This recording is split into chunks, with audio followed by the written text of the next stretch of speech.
미 연준 파월 의장은 물가가 2%가 될 때까지 금리를 올릴 거라고 합니다.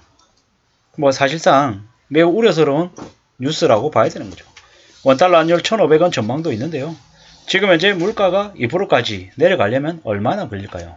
아마도 지금 현재 미 연준의 미국의 이제 물가는 8에서 한 9 정도 될 건데요.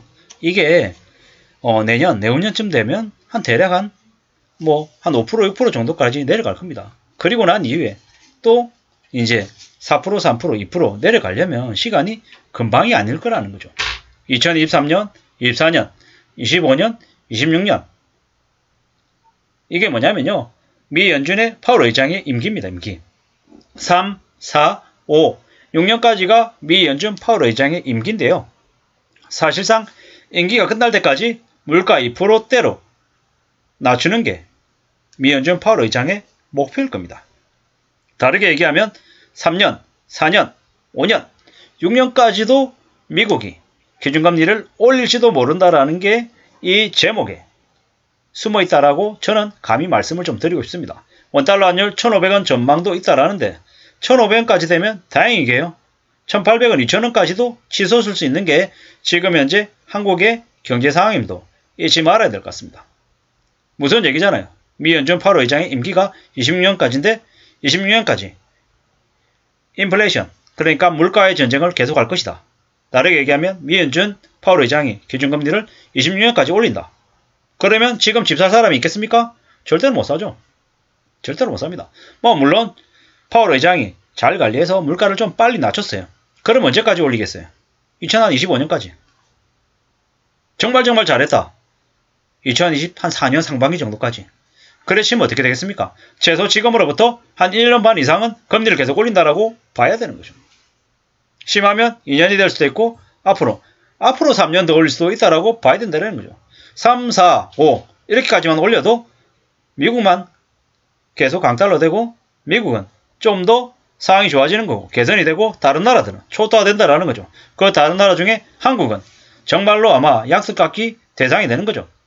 추운 겨울에 양털 깎인 어린 양이 되는 거죠.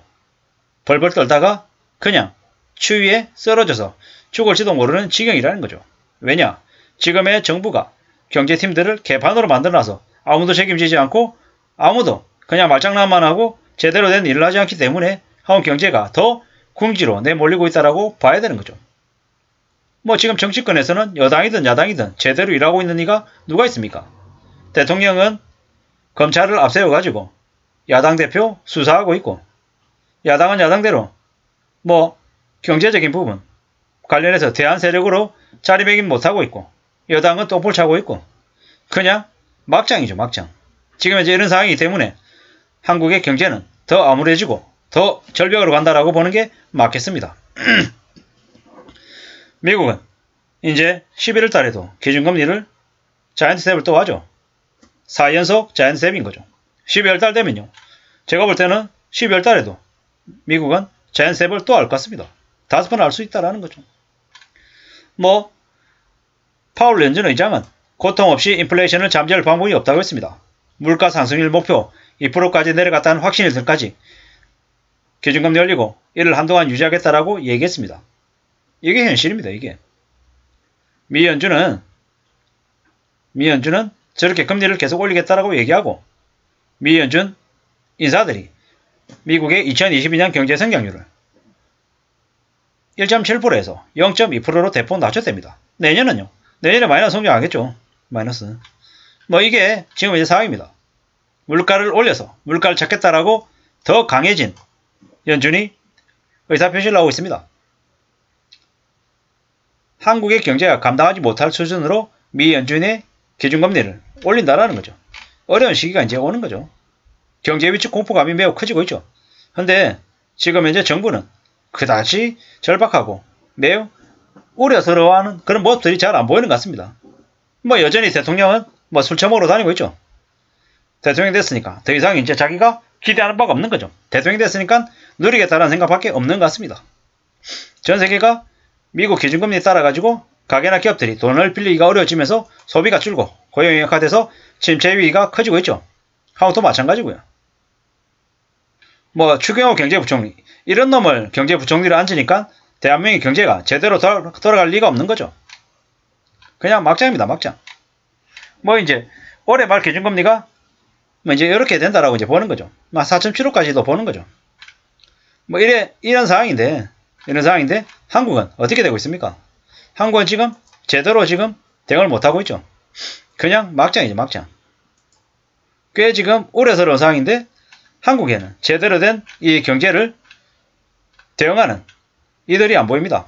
사실상 대한민국의 경제가 대한민국이라고 하는 그 배가 침몰하고 있는 중이다라고 봐야 됩니다.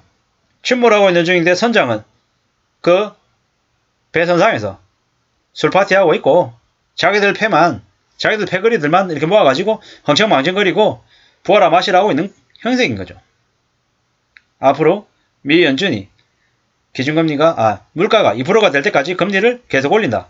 이 말이 주는 메시지가 얼마나 무슨 얘기인지를 우리는 정신 바짝 차리고 들어야 되는 거죠. 지금은 매우 우려스러운 상황입니다. 매우 무서운 상황이다라는 걸 잊지 말아야 될 것 같습니다. 지금은 함부로 빚을 내가지고 집을 사야 될 시기가 아니죠. 어떻게든 내 손에 현금을 쥐고 있어야 될 시기다라는 말씀을 좀 드리고 있습니다. 왜냐? 뭐 당장 급전이 필요할 때 써야 되잖아요. 빚내고 또 빚내서 뭘 할 수 있는 건 아니잖아요. 비록 적은 돈이라더라도 내 손에 현금을 좀 쥐고 있어야지 내가 삶을 지켜나갈 수 있다는 말씀을 좀 드리고 있습니다. 우리의 삶이 쉽던가요? 안 쉽습니다. 어렵습니다. 꽤나 어렵다라는 걸 명심도 명심하면서 지내야 됩니다. 그냥 아무나 그냥 뭐 살 수 있을 만큼 지금 상황이 넉넉하지가 않다라는 거죠. 많이 어렵다라는 말씀을 자꾸 드립니다. 그냥 별일 없는 것처럼 얘기하는 이들의 말을 절대로 믿어서는 안 됩니다. 지금 한국의 언론에서 아직까지도 미 연준이 내년 한 1분기쯤 지나고 나면 금리를 내릴 것처럼 떠들고 있죠. 지금이 주식이 싸다, 뭐 부동산이 싸다라고 얘기하는데 그럴 수 있는 상황이 아닙니다. 지금 대출이 중단되고 있고 대출금리가 15%다 17%다라는 걸 상관없이 2금융권 3금융권에 돈 빌리겠다라고 사람들이 줄을 서 있는 게 지금의 상황이라는 거죠. 채권금리도 지금 뒤집어져가지고 난리죠. 한국이 국가신용 등급이 떨어질까봐 겁내야 되는 게 지금의 상황입니다. 원달러 환율 지금 출렁거리고 있고요. 지금 국제무역수지 6개월 넘게 지금 적자고요. 경상수지도 적자였는데 이번 달에 또 적자일 거고요. 서울 기준의 아파트 거래량이 10월 달에 10월 1일부터 27일까지 120 몇 건이랍니다. 이게 지금 현재 상황입니다. 이미 대한민국의 경제가 위축됐고 침체를 향해 가고 있습니다. 절대로 돈을 빌려서 뭔가 할 생각을 지금은 하면 안 되겠다라는 말씀을 드리면서 마칠까 합니다. 감사합니다.